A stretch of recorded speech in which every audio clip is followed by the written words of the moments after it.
What is going on, everybody? BobbyFi with my man Eric Sheets Haber. Hope everybody's having a good Wednesday. I'm recording live from with my family, so you can see the background. It's a little different than usual, but we're going to make this work. And it seems like everything's so good, so far so good with the internet. Sheets, how you doing over there? It was fun hanging out yesterday and doing the live show, and ready to talk a little more baseball today. Yeah, we had Matt Haber went off at 3,500 on DraftKings yesterday in a tough matchup, and he busted everybody. He scored 19. He had 19 real life in 8 minutes, and then rolled his ankle. So he really frustrated everybody. But I'll once he gets back from injury, I'll go right back to the well on him, because his team's he's gonna have a 90% usage rate on his team, even though they're gonna be like a 40-point underdog every game. But with only like 6 players in his league, the blowout run doesn't put him on the bench, so we'll be able to deal with that. So yeah, for those of you who didn't watch the live thing, Bobby came out to my house last night. We did the live thing there. He came out with my family, and we had a nice dinner. We came back, and Bobby having spent 2.5 days of basically with no sleep, like almost literally crashed on my couch, and literally left and left. But it was good hanging out with him. And let's get after today's slate. Yeah, that was awesome. Everything was great except for the finishing results. And sorry what happened to Matt. For those of you who don't know, that's Sheets' son and playing in the men's league over there. And unfortunately, he rolled the ankle. That's too bad. But yeah, he'll be back and much better form, hopefully soon. But anyway, absolutely, we'll get to some baseball. You ready to kick it off? You want to start talking? We're going to talk a little bit about the Yankees and the Royals to start. And it's a beautiful day out here in New York. I kind of wish I was going to this game, actually. But yeah, it should be a good spot to stack the Yankees. I don't have any interest in any pitching in this game. How about you? Yeah. So again, for those of you that are in here, we're going to do game by game this time. And I got the Yankees as a team. I have them as rated 4th right now. You're not going to be able to get, like Bobby got yesterday. We're not going to be able to get Luke Voigt at basically free. But that's actually kind of interesting. Yesterday, you had the two kind of semi-obvious. Well, one we'll get to later, but you had Luke Voigt come off cheap and basically free and hit a home run, right? So so we'll get to the other chalk guy later, but yeah, I think the Yankees look okay. I mean, they're not, for me, my top priority right now, but like you said, it's a beautiful day out. No, I have no interest in King, despite his immaculate inning performance a few starts ago. And Danny Duffy, I didn't even realize he was on the injured list. So yeah, I'll probably get to the Yankees. Are they the number 1 spot? I'll tell you who I'll tell you who I like in this game more than the Yankees. I think I like KC more than the Yankees. Interesting. We'll talk about that a little bit, because I don't know. There's some good prices. You've got obviously a huge hitter park upgrade for them. I can get behind that. It wasn't my first thought today, but I definitely could get behind a little bit of, especially like O'Hearn. You look at the middle of the lineup: O'Hearn, Soler, cheap on DraftKings. Salvador Perez, obviously, we know, as you say, it's a home run every day.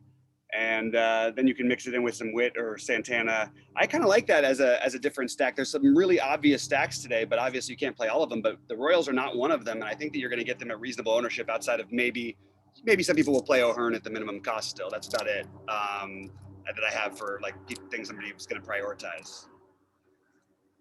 Yeah, so that's my, and again, just so you guys know, with transparency, I mean, this is really the first time I'm looking. So it's sometimes your first impression is usually pretty strong. So we'll see what happens. Yeah, I actually like that call a lot. So I get behind some Royals. I do like the Yankees. I think they make more sense on FanDuel.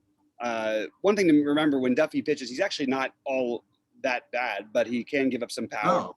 And we do have Luke Voigt at it's still a reasonable price, and he's really cheap over on FanDuel. All the Yankees are affordable on FanDuel. I think that's just where the stack makes more sense. Of course, they'll be more popular over there as well. But I do like the Yankees, and I really like this Royals. I think you could even just do like a little mini stack of the Royals or full stack it. I like both. It wasn't my first thought, but I definitely think it makes a lot of sense. I actually have the Yankees at rated as my top one on FanDuel. Yeah.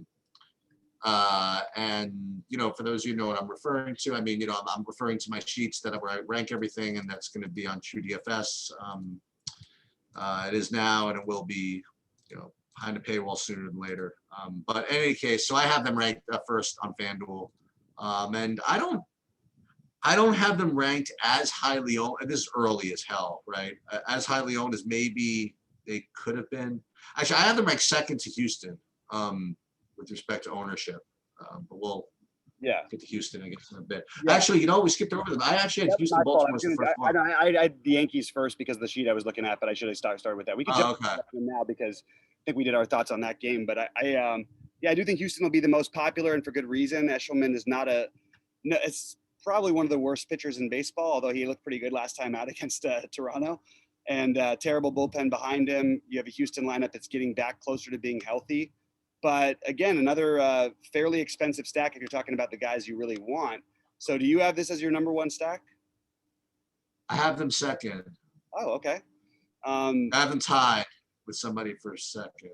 Yeah, because you do get some weird stuff. Miles Straw was the only one who did anything last night, and of course the one I didn't play. You do have a really cheap Abraham Toro at 2.4 along with Straw, and Toro should be around 5th or 6th in the lineup. Brantley's still too cheap at 4,100. And then you get the expensive guys, Altuve, Correa, Gurriel.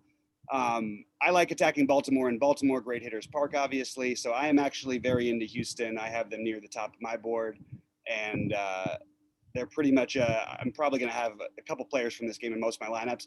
I didn't used to like to play Gurriel with the stacks because of the lack of, power for price. But he's just hitting the ball this year. He's at better power. He's been a great hitter overall. So you can include him as well. I really like the Astros. Unfortunately, so will everyone else. So maybe if you're gonna, you could play a KC Royals thing or something like that. I'm sorry, a KC Houston thing, because I don't think you just want to go out there and play a chalky Houston stack with nothing different. But I do think their stack makes a lot of sense. You can also stack the bottom of the order in Houston, which is probably a little bit lower owned and a cheaper way to do it, which is something I'm considering. So the next game I have is one of the key. One of the key pitching points on the slate, right? You have Trevor Rogers and Robbie Ray, and both of them rate to be, I guess, premier options, right? I like right now. What's that? Those guys, do you mind? I just want to mention Urquidy because I do think that he's definitely in play, like for Houston. And we didn't really talk about him, but I do think that the only thing sort of keeping me off of him right now is that, one, you have a great hitters park, and let me just double check my umpire information. I believe you have an extreme hitters umpire in this game. You do, Adam Beck. It's the only thing keeping me off of Urquidy, but I do think he's in the mix of pitchers that I'm considering tonight. So anyway, sorry, Sheets. Talk about the pitching in this Toronto-Miami game, which is obviously. Yeah. So I imagine that Robbie Ray will be the most highly owned pitcher. He's been doing pretty well. He's going against Miami. And he's 9,200, and I think he's going to be the most popular. We used to say though, right, that you got to be careful playing Robbie Ray as chalk. And I'm kind of on board with that sentiment a little bit.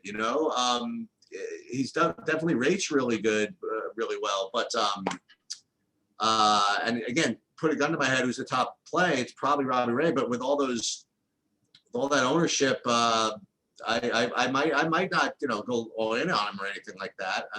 Then you have Trevor Rogers on the other side, who I have him ranked, kind of in a tie with a couple of other guys, but he brings it. But Toronto's rough, man. But Toronto, when they're leaving Toronto to go play in Miami, that's kind of a what do they call it? That's kind of a perk downgrade, right? Yep. So I'm not going to I don't think I'm going to attack Toronto. I don't know if I want to play Rogers against them either, though. He does rate to be a top options for me, but I think I'd rather go a little less. Maybe he won't even be that owned. I was going to say maybe I'd go down to maybe Musgrove or something like that instead. I don't know, but he's definitely in the mix. That's for sure. Yeah, absolutely. I think both these pitchers, I mean, obviously, like you mentioned, Ray is going to be one of the most popular, which is usually the time you kind of want to get off them. They do have the only extreme pitchers umpire on the slate in this game. Otherwise, I would be telling you any lineup you don't play Robbie Ray, you might want to get some Miami bats. Gives up a lot of power, still gives up a lot of stolen bases. So I don't mind if you want to take the route of playing a one-off if you're not playing Ray, maybe even a two-man, a Duvall, Aguiar, Marte, all make sense. I think Chisholm, even in a lefty spot, especially when we're going to have the ultimate chalk of chalk at shortstop, Yep. Jazz is going to be a guy who you should consider as well if you're not playing Robbie Ray, along with Alfaro as a cheap option. These guys have some pop, and again, I don't want to stack especially with Estabrook behind the plate, but I do think I'm interested in both these. I think both these pitchers make a lot of sense. I don't think I'm going to be able to get to Trevor Rogers. I just would rather play Ray or jump up and play Bauer, to be honest with you, even in a tough matchup, because this is a tough matchup too, especially for a lefty. So it's only going to be Ray for me, but I'm trying to find ways to get off of it, especially on single pitcher sites like FanDuel. Okay. Over New York and Atlanta. We don't know who the pitcher is right now. We have the other extreme pitchers umpire in this game. We have Kyle Wright. We know that one. We still don't know who's starting for the Mets or what's going to happen there exactly. I don't know exactly if I can. I for some reason this game I just didn't find anything from. Am I missing something? I have this as a total cross off. That's where we're both at, huh? So yeah, maybe we could talk about that. I don't know. A little later. I don't have any. I couldn't find anything that really made a lot of sense. So I'm happy to skip past it if you want to. Yeah. All right. On we go to Boston, Tampa Bay. Here's where you're going to have. Well, first of all, the pitching. I am not interested in either pitcher. I think Tampa Bay is an excellent stack. I'm guessing, is that your number one stack, Sheets? Yeah. Yeah. And I think that unfortunately, you might not be alone in that, because Wander Franco is going to be the highest owned player on the slate, not a highest owned non-pitcher on the slate. For sure. Minimum cost, yeah, he's a short. So He might be the highest. He might be the highest owned player on the slate. He might, yeah, he might be even ahead of the pitchers, even on the small slate. It's going to be really hard to justify, why you wouldn't play him in cash. But I certainly think for tournaments, you can go a different direction and just play any other shortstop. But if you are going to play him, it sort of leads you to a nice little stack, because you can play the cheap. Yeah. We've got Zeno behind the plate, assuming that he is in fact behind the plate. We have the money to pay up for Lowe, however you want to pronounce it, or Rosarena, Meadows. Those would be my favorite guys here. So I certainly get the stack. I'm just a little bit concerned about ownership, but at the same time, we already mentioned two other good stacks, and you can't play everybody.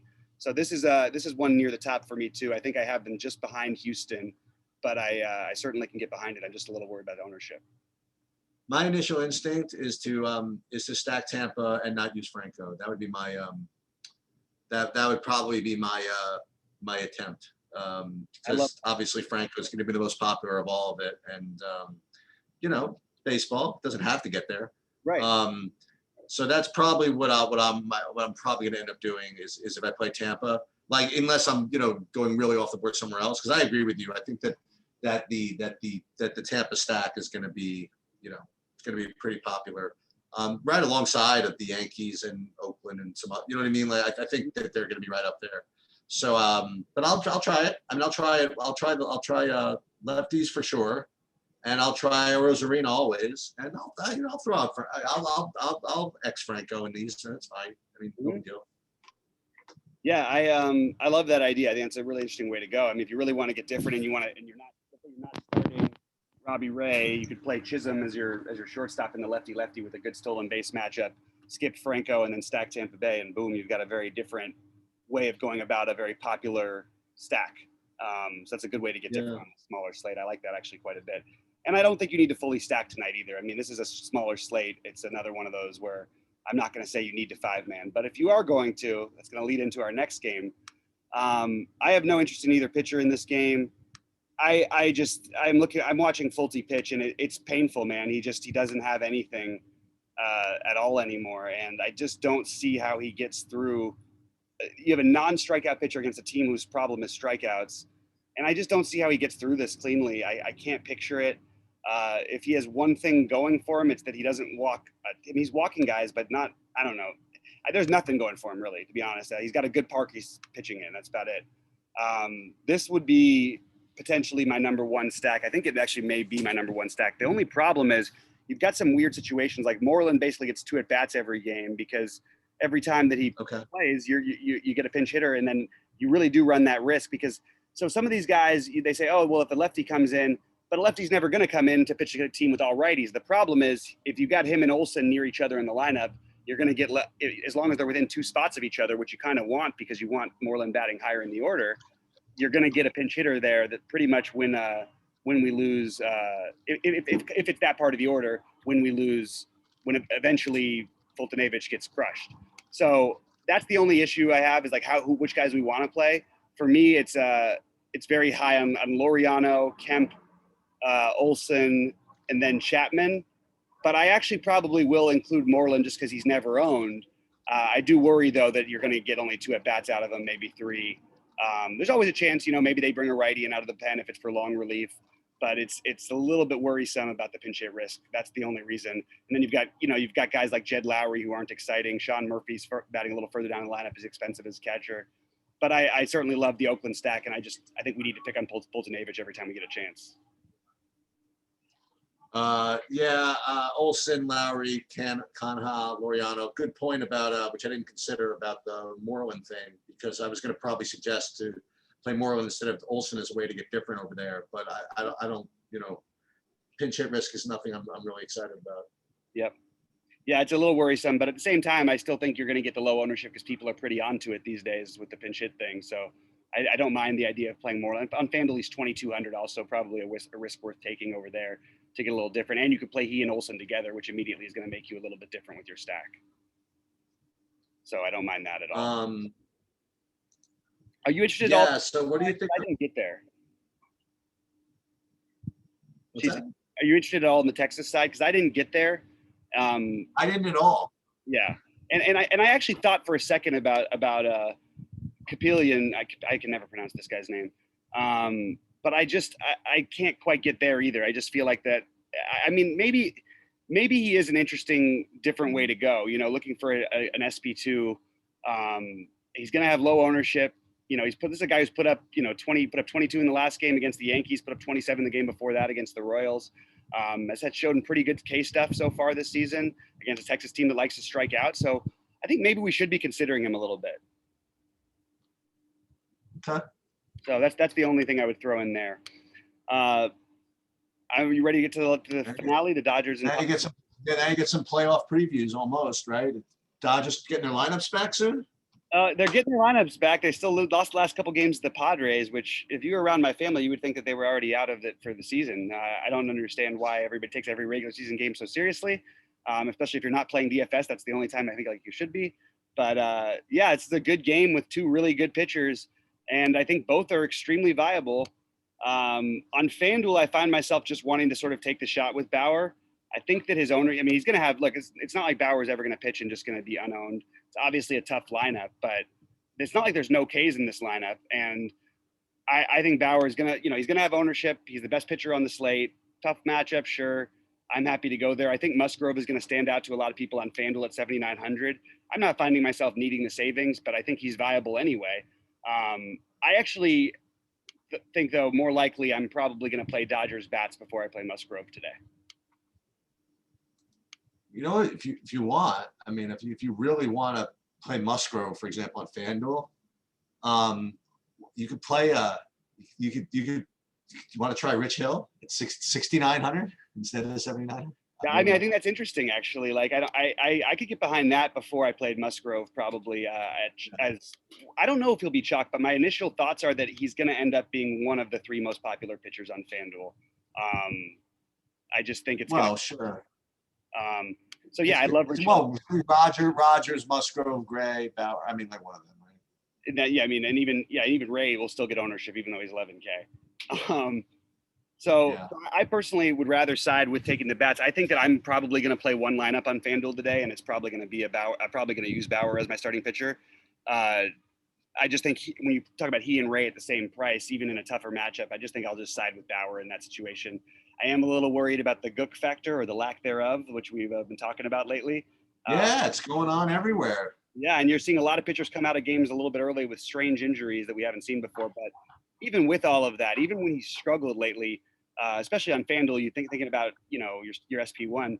You look at Bauer's outings. I mean, he just basically almost never ever doesn't throw 6 innings, and when he doesn't, it's maybe he gets. He walks a few too many guys early in the game, but he still ends up getting there because he strikes out at 9 guys in 5 innings or something like that. But for the most part, I mean, even when he struggled lately, you still see 7, 6, 6, 8. You know what I mean? He's good enough to for me just to say, okay, I'll just stick with the best pitcher in baseball or the best pitcher on the slate on FanDuel and not really get too cute. And on DraftKings, again, make sense along with Robbie Ray. I just don't think you need to. I think I'm sort of leaning towards maybe taking a shot with Caprillion as my SP2 on DraftKings, maybe taking a shot with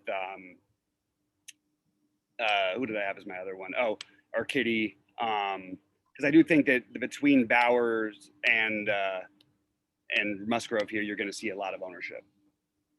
It's a tough pitch. It actually is kind of a weird pitching, not weird pitching slate. It's tough because like Robbie Ray, you'd expect to be like the most obvious play, right? Because he's been doing well. He has strikeout upside. He has strikeout, not even upside. He has strikeout floor almost. And he's got clearly the best matchup, right. Of all of this. But then again, nobody wants to play him as the favorite, as chalk. He's gonna be really popular. He's gonna be. There's not enough options. You know what I mean? Even like these early projections I'm looking at for guys like Urquidy, I don't even understand how people aren't going to be able. They're going to have to play some of these guys. You know what I mean? You have to play. Yeah. Urquidy's going to have to be double digits. He's probably going to be close to 20%. You're going to get. I do think Caprillion is the guy that people may initially look past. Go ahead. You know who people might play. People might play actually. People always seem to play pitchers against Tampa. Maybe they play Garrett Richards today a little bit. I think that his price that they're going to, but the problem is everybody play Wander Franco also, and they don't like to stack their pitchers. Right. So it's going to end up being a little bit of a which way does it go? I think you're going to see a lot of Bauer and Ray together, or a lot of Musgrove. Yep. The way it's got to end up. So Caprillion, as well as Urquidy, I think are the pivots that I like the most. They're really the only pivots. There's not really anybody else you could really consider. Like unless you want to take the shot on Tom Eshelman, which I'm just not prepared to do on any slate. Even a 2-gamer, I think I'd have a hard time pulling the trigger on that one. I just have to cross off. But yeah, I think so. I think you want to try and get different with your builds today. I think you want to try and focus on lineup construction, like you mentioned with Tampa Bay was an excellent point. Stacking them without Franco is an interesting way to go. I think that you could, try to leave out the best bats from whether it's Houston or New York, stacking the bottom of the order for Houston, stacking the bottom of the order for the Yankees. And then the off the board stack for me would be Miami, but I mostly like them as a 2 or 3 man. Hey, Bobby, you might want to check your entries because I don't know if it's the same with you, but I got entered into some free rolls, some NBA showdowns tonight. Oh, okay. It says you have undrafted entries or something. So I went there and apparently these kind of like free rolls and stuff like that. So just make sure that you upload lineups into that. It's frustrating. I'm on the boat right now, but I can't edit my lineups from my computer because the boat, even though we're here in New York, the boat is actually the internet is coming from either Georgia or South Carolina. So it's not allowed to enter from here. But if you're out there, DraftKings, just so you know, I'm in New York, so I'm not trying to do anything. Right. I'd love to be able to edit my lineups at least. But yeah, I appreciate the heads up. I got some of those last night. Sheets, anything else before we get out of here?